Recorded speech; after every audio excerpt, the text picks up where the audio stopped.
പശ്ചിമേഷ്യയിൽ കടൽ യുദ്ധം രൂക്ഷമാകാൻ സാധ്യത എന്നുള്ള റിപ്പോർട്ടുകളാണ് പുറത്തുവരുന്നത്. ഇന്ത്യക്കാർ, മലയാളികൾ ഉൾപ്പെടെയുള്ളവർക്ക് ഇതാ 2 മണിക്കൂർ നിർണായകം. എന്തും സംഭവിക്കാം പശ്ചിമേഷ്യയിൽ എന്നതാണ് ഏറ്റവും ഒടുവിലായി വിദേശകാര്യ മന്ത്രാലയം നൽകുന്ന മുന്നറിയിപ്പ്. സായികുമാർ, അത് തന്നെയാണ് സാഹചര്യം. എന്ത് സംഭവിക്കുന്നു, ബോംബ് പൊട്ടുന്നു എന്ന് നിർവചിക്കാൻ പോലും കഴിയാത്ത രീതിയിൽ യുദ്ധം ശക്തി പ്രാപിക്കുകയാണ്.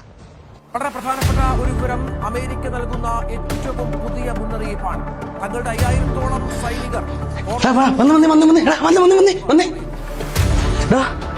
ആവശ്യമുള്ള എടുത്തോ. എടാ ചാർജർ, പാസ്പോർട്ട്, പിന്നെ ഐ ഡി വെക്കണേ. എടാ നീ എവിടെ? ഞാൻ അവിടെ ഉണ്ട്. ആടാ കുറച്ചോളം ക്രീം വാരി പൊത്തണ മുഖത്ത്. കല്യാണത്തിന് പോകാനുള്ള എല്ലാരും നിറയ്ക്കടാ ചാവുമ്പോ പള്ള കുത്തി നിറയ്ക്കുക.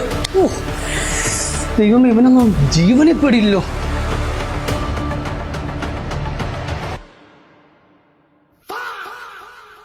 എന്താടാ ഇതൊക്കെ? അല്ലടാ, വീഡിയോ എടുക്കാൻ റീലൊക്കെ എടുക്കാലോ.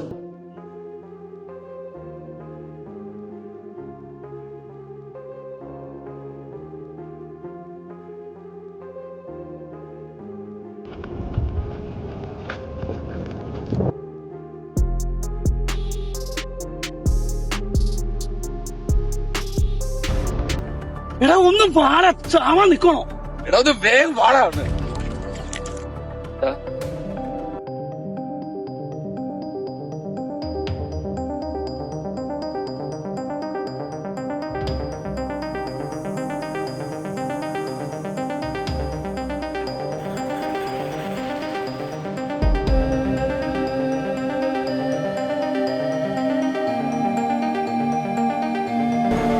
ഇന്ത്യക്കാർ, മലയാളികൾ ഉൾപ്പെടെയുള്ളവർക്ക് ഇതാ 2 മണിക്കൂർ നിർണായകം. എന്തും സംഭവിക്കാം പശ്ചിമേഷ്യയിൽ എന്നതാണ് ഏറ്റവും ഒടുവിലായി വിദേശകാര്യ മന്ത്രാലയം നൽകുന്ന മുന്നറിയിപ്പ്. സായികുമാർ, അത് തന്നെയാണ് സാഹചര്യം.